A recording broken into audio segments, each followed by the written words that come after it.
Imagine, tu te réveilles le matin. Avant même de sortir de ton lit, tu regardes Discord. Tu vérifies les annonces, tu regardes les messages de ton pays. Tu te demandes ce qui s'est passé pendant la nuit, puis tu lances Nation Glory. Pas parce qu'il y a forcément quelque chose à faire, pas parce qu'un événement est en cours, juste parce que c'est devenu un réflexe. Si vous jouez à Nation Glory depuis longtemps, cette scène vous semble probablement normale. Tellement normale qu'on ne se pose même plus la question. J'aimerais parler d'un sujet dont personne ne parle vraiment. L'addiction. Ou plutôt, de la frontière entre la passion et l'addiction. Depuis plus de 5 ans, Nation Glory fait partie de ma vie. J'ai construit mon pays, j'ai fait des guerres, j'y ai rencontré des centaines de joueurs et j'y ai vécu des moments incroyables. Mais pourtant, plus les années passaient, plus une question revenait dans ma tête. Pourquoi certaines personnes n'arrivent-elles jamais vraiment à partir? Pour essayer de répondre à cette question, j'ai demandé à plusieurs joueurs leur avis. Êtes-vous addict à Nation Glory? 19 joueurs ont répondu non, mais 5 joueurs ont répondu oui. À première vue, la réponse semble claire. La majorité affirme ne pas être addict. L'histoire devrait s'arrêter là. Mais lorsque j'ai commencé à lire les témoignages, quelque chose m'a frappé.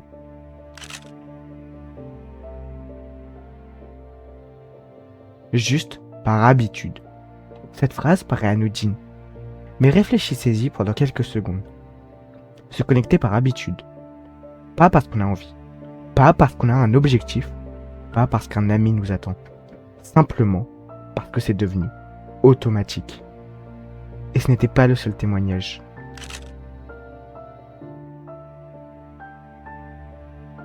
« 30 fois. Pas une, pas deux. 30. Combien de fois faut-il essayer de quitter quelque chose avant de se demander pourquoi on revient toujours? Puis j'ai reçu un autre témoignage. Même en vacances, même lorsqu'on est censé se reposer, même lorsqu'on est loin de chez soi, le besoin de garder un lien avec le serveur reste présent. Pourtant, aucune de ces personnes ne se décrit forcément comme addict. Et c'est là que les choses deviennent intéressantes. Parce qu'en réalité, l'addiction n'est pas toujours ce qu'on imagine. Quand on entend ce mot, on pense souvent à quelqu'un incapable de s'arrêter. Quelqu'un qui joue jour et nuit. Quelqu'un qui ne dort plus. Quelqu'un qui abandonne tout le reste.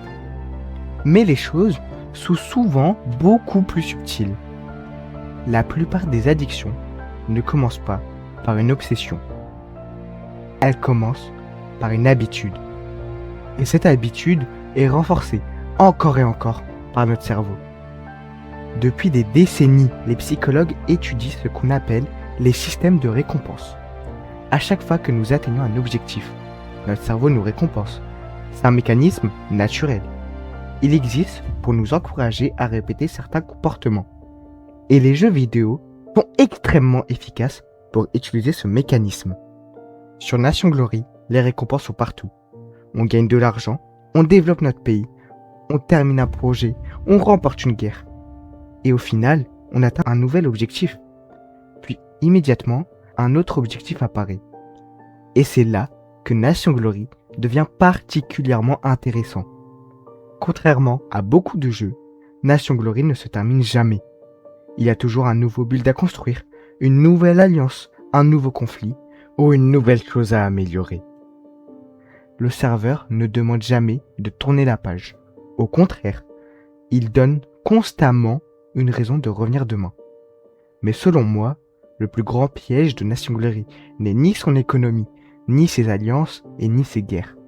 Le plus grand piège, c'est le temps. Parce qu'au début, on investit 1 heure, puis 10, puis 100, puis 1000. Et sans même s'en rendre compte, des années ont passé.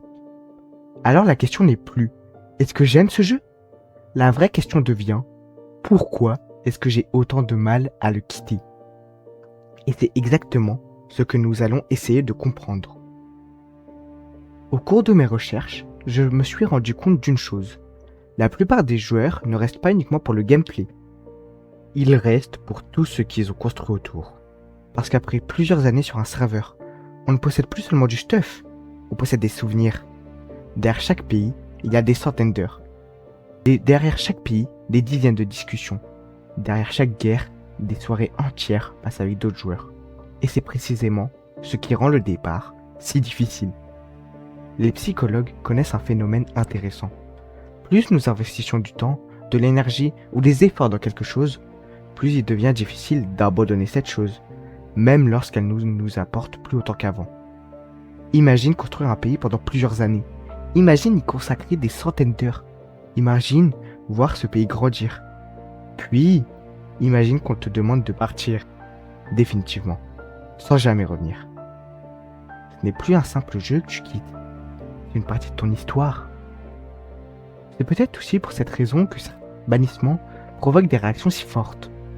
Lorsqu'un joueur est banni, certains publient des textes immenses, d'autres réalisent des vidéos, d'autres encore composent même des musiques. Beaucoup trouvent cela ridicule, mais je pense que cette réaction mérite d'être comprise. Car lorsqu'un joueur perd son accès au serveur, il ne perd pas seulement un compte, il perd parfois plusieurs années de souvenirs, plusieurs années d'habitude, plusieurs années d'objectifs. Et cela peut être extrêmement difficile à accepter. Mais au final, la personne qui m'a fait le plus réfléchir pendant cette vidéo, c'est moi-même. Parce que moi aussi, j'ai passé énormément de temps sur Nation Glory. Aujourd'hui, mon temps de jeu représente environ 5 mois complets. 5 mois, 150 jours, 3600 heures. 3600 heures passées dans un monde virtuel. Quand j'ai réalisé ce chiffre, j'ai été obligé de me poser une question. Qu'est-ce que représente réellement 3600 heures? Pendant ces 3600 heures, des années se sont écoulées. J'ai grandi. Des joueurs sont arrivés, d'autres sont partis. Pays ont disparu, certains ont été abandonnés. Des amitiés se sont créées, d'autres se sont terminées. Le serveur a changé, moi aussi. Et c'est là que j'ai compris quelque chose. Le véritable sujet de cette vidéo n'est finalement pas l'addiction. Le véritable sujet, c'est le temps. Parce qu'un jour, que ce soit demain, dans 1 an ou dans 10 ans, nous finirons tous par quitter Nation Glory. Nos pays resteront peut-être, peut-être pas. Notre argent disparaîtra, nos builds, eux aussi, disparaîtront. Comme tous les mondes virtuels avant lui. Mais le temps que nous y avons consacré, lui, ne reviendra jamais. Alors j'aimerais terminer cette vidéo avec une seule question. Si Nation Glory fermait définitivement ce soir, quelle serait votre première réaction? Seriez-vous simplement déçu? Auriez-vous l'impression de perdre une partie de votre vie?